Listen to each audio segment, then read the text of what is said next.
Madawa, aku ingin, sebelum sangkakala ditiup, aku ingin memeriksa pasukan dari kedua belah pihak. Pelan-pelan arahkan kereta ke tengah-tengah di antara keduanya.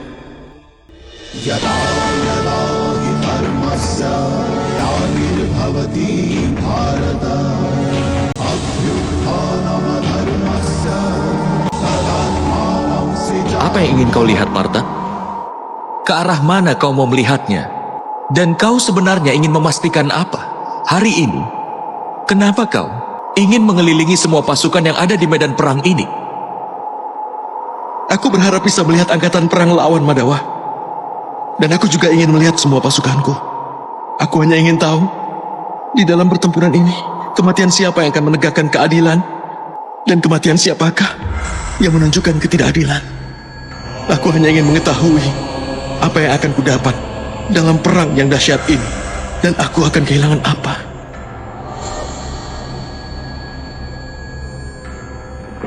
Narayanam namaskratya naram chaiva narottamam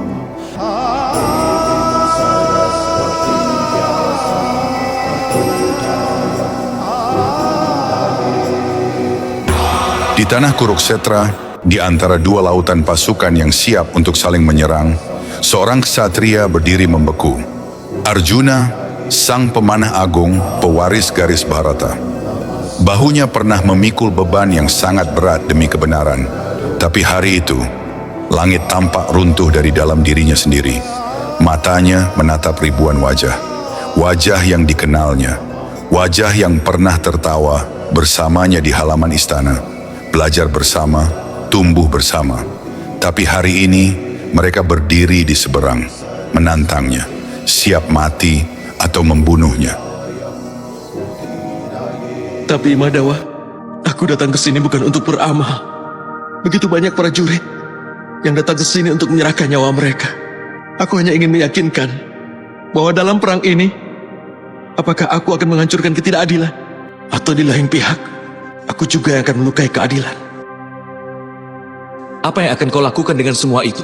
Apa kau punya kekuatan menciptakan dan menghancurkan? Yang Maha Kuasa sendiri yang bisa mengatur penciptaan dan penghancurannya, Partha. Dan kau hanyalah sebagai perantara. Kenapa kau berharap melepaskan tanggung jawab itu dari dirimu dan membiarkan keangkuhanmu tumbuh?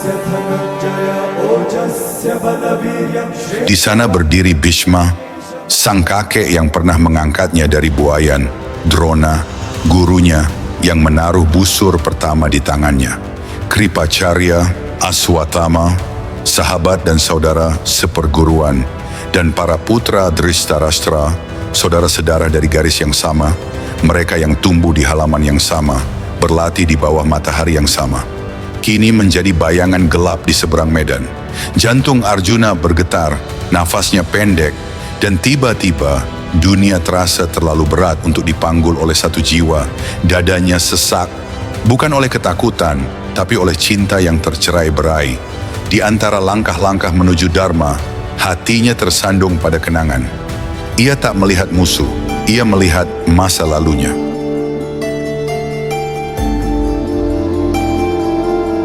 Dan di medan suci itu, Arjuna, sang pemanah agung, kehilangan arah. Busur Gandiwa terasa berat, tangannya lunglai. Sebelum anak panah pertama dilepaskan, Arjuna telah lebih dulu terluka oleh perangnya sendiri. Pada kenyataannya, seorang manusia tidak terikat pada perbuatannya. Harapan yang terhubung pada perbuatanlah yang mengikatnya. Bagaimana bisa, Madawa? Jika kau berharap kemenangan dalam peperangan ini, maka kau akan merasa sangat berduka atas kekalahan. Dan kedukaan itu akan memaksamu melakukan hal lain lagi yang kau butuhkan untuk dilahirkan kembali. Lalu jika ternyata kau menang, kesombonganmu pun akan makin tumbuh. Dan kesombongan itu akan membawamu ke arah kemenangan duniawi. Dia akan membuatmu membunuh, dan dosanya seharusnya akan terikat padamu. Pikirkan hal itu. Jika di dalam pertempuran ini, kau tidak punya kemauan untuk menang, dan tidak takut akan kehilangan, kau akan merasakan kebahagiaan atau kesedihan di akhir peperangan ini. Tidak merasakan kebahagiaan, Madawa. Tidak pula kesedihan. Karena itu kebahagiaanmu, kedukaanmu, keputusasaanmu, kekecewaanmu bukanlah karena perang ini. Harapan yang kau miliki Dari peperangan inilah yang menyebabkannya. Inilah yang disebut karma yoga. Renungkan, ketika mereka yang menguasai Triguna dan yang mengetahui keadilan sudah berhenti bertindak, maka mereka yang penuh dengan ketidakadilan akan memerintah dunia ini.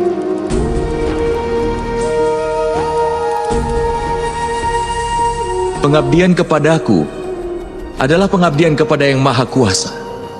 Kau tidak perlu merasa ragu, dan kau tidak perlu merasa khawatir. Korbankanlah segalanya dan dapatkan perlindunganku untukmu, Partha. Akulah alam semesta. Aku hadir di setiap aspek alam semesta. Akulah matahari, dan akulah bulan. Aku hadir dalam semua rasi bintang dan planet-planet. Aku lebih tua dari matahari, dan sama barunya dengan bunga yang sedang mekar. Akulah seluruh manusia. Akulah kuasa yang menciptakan nirwana dan neraka. Akulah Duryudana, dan aku juga adalah Arjuna. Bagaimana mungkin begitu, Madhawa? Karena banyak manusia yang telah menyaksikan kelahiranmu. Bahkan ibumu pun masih hidup. Kau dilahirkan dari rahimnya. Bagaimana kau bisa jadi keduanya dulu dan sekarang? Kau menyaksikan tubuh ini, dan aku berbicara dari jiwa. Aku telah dilahirkan tidak terhitung. Aku juga memiliki banyak perwujudan. Aku telah berada di dalam banyak rupa, dan aku pun telah mati tepat di sini. Dan aku juga akan lahir kembali berulang kali di masa depan. Kapanpun kebenaran terancam, kapanpun yang jahat menampakkan kejahatannya, maka demi menyelamatkan kebenaran itu sendiri, untuk menghancurkan yang jahat dan menegakkan kembali kebenaran, aku akan terlahir kembali. Ini telah terjadi di setiap zaman dan akan terus terjadi di masa depan. Akulah yang maha kuasa. Akulah perwujudan Matsya dan juga perwujudan Wamana. Akulah Parasurama dan akulah Dewa Rahma. Akulah Brahma, Wisnu, dan Mahesa. Akulah Saraswati, Kali, dan juga Laksmi. Aku bukanlah pria, bukan pula wanita, bukan pula seorang waria. Aku bukanlah tubuh, bukan pula anggotanya. Akulah pengetahuan, ciptaan, alasan, dan keabadian. Akulah segalanya.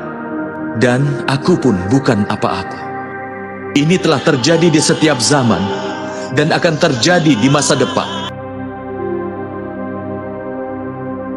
Aku ingin melihat sekilas dirimu yang sebenarnya, Madhawa. Wujud yang kuasa. Aku sangat ingin melihatnya, Madhawa. Tunjukkanlah wujudmu yang sebenarnya padaku, Madhawa. Hancurkan semua keraguan-raguanku. Tunjukkanlah dirimu, Madhawa. Lihatlah, Partha.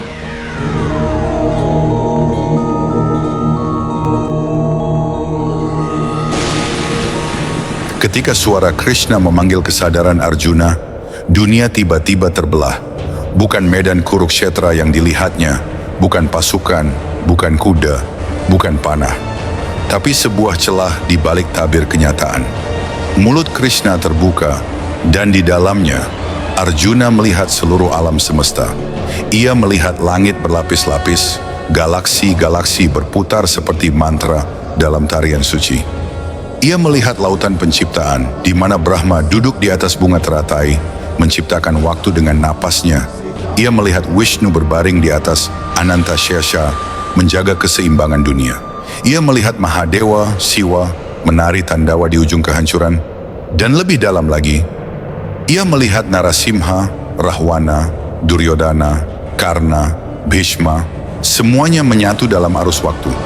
Bukan sebagai pahlawan atau penjahat, tapi sebagai bagian dari siklus tak terelakkan. Dan di sana pula Arjuna melihat dirinya sendiri. Ia melihat semua itu di dalam mulut Krishna, di dalam wujud semesta yang tak terlukiskan. Dan ia mengerti bahwa Krishna bukan sahabat, bukan dewa, tapi itu sendiri adalah segalanya. Aku adalah kebenaran. Aku sempurna. Di antara kata-kata akulah Om, Di antara lagu Akulah Gayatri, aku adalah kehidupan. Akulah awal dan aku adalah akhir dari penciptaan. Akulah Basudewa, Arjuna. Begawan biasa. Tidak ada yang bukan aku sama sekali. Tidak ada tempat di mana aku tidak hadir. Akulah waktu. Akulah kehidupan. Dan aku juga kematian, Arjuna. Bahkan meski kau tidak mengangkat senjata, aku pasti akan memusnahkan mereka semua. Berjanjilah untuk perang, Arjuna. Berjanjilah untuk perang. Tidak ada tempat untuk lari, tidak ada tempat untuk bersembunyi dari takdir. Karena apa yang ia lawan, apa yang ia takutkan, semua itu telah terjadi, semua itu sedang terjadi, dan semua itu akan terjadi. Jiwanya menjerit tanpa suara, egonya runtuh seperti debu di tengah badai, dan Arjuna jatuh bersimpuh bukan karena ia kalah, tapi karena ia akhirnya melihat bahwa perang ini bukan tentang tanah, bukan tentang kerajaan, tapi tentang keseimbangan semesta yang harus ditegakkan, dan ia hanyalah alat di tangannya.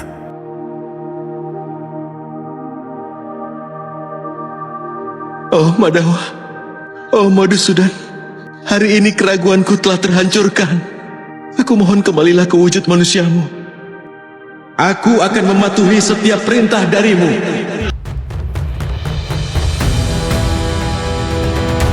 Dan ketika cahaya itu surut, ketika gemuruh semesta menghilang di balik sunyi, Krishna kembali. Bukan lagi Wishwarupa yang tak terlukiskan, tapi Krishna dengan senyum lembutnya, mata yang dalam seperti samudra, dan tangan yang tenang menggenggam tali kereta. Ia tampak biasa, tapi Arjuna tahu ia sedang memandang wajah Tuhan dalam wujud paling sederhana. Tidak ada kata yang diucapkan, karena semua telah dikatakan di luar bahasa, di luar pikiran. Arjuna memejamkan mata. Ia menarik nafas dalam, dan untuk pertama kalinya, ia menghembuskan keikhlasan. Perlahan ia bangkit. Bahunya yang sempat tertunduk kini tegap menantang langit. Tangannya meraih gandiwa, bukan lagi sebagai senjata untuk membunuh, tapi hanyalah sebagai alat menjalankan dharma. Tidak ada lagi keraguan di matanya. Tidak ada lagi getar di jantungnya. Yang tersisa hanyalah ketenangan, yang lahir dari keyakinan mutlak. Arjuna telah kembali, tapi bukan Arjuna yang dulu. Ia kini adalah api yang membakar keraguan. Ia adalah anak panah yang akan melesat mengikuti kehendak sang takdir. Dan di medan Kurukshetra yang menunggu dengan nafas tertahan, seorang pejuang bangkit, bukan untuk menang, tapi untuk menegakkan kebenaran, meski harus membayar dengan darah. Perang belum dimulai, tapi takdir telah memilih jalannya. Dan kini, setelah panah diangkat, setelah keraguan runtuh, setelah cahaya ilahi menyala, pertanyaannya bukan lagi apa yang terjadi di Kurukshetra, tapi di manakah Kurukshetra itu sebenarnya? Apakah ia hanya sebidang tanah tempat para kesatria bertarung, ataukah ia hidup dalam dada kita, di medan tak terlihat, tempat kesadaran dan ego saling menantang? Siapakah Arjuna? Jika bukan cerminan dari diri kita yang rapuh namun rindu akan kebenaran, siapakah Krishna jika bukan suara sunyi di dalam hati yang selama ini kita diamkan tapi tak pernah padam? Mungkin perang terbesar bukan terjadi ribuan tahun lalu, tapi sedang berlangsung di dalam diri kita saat ini.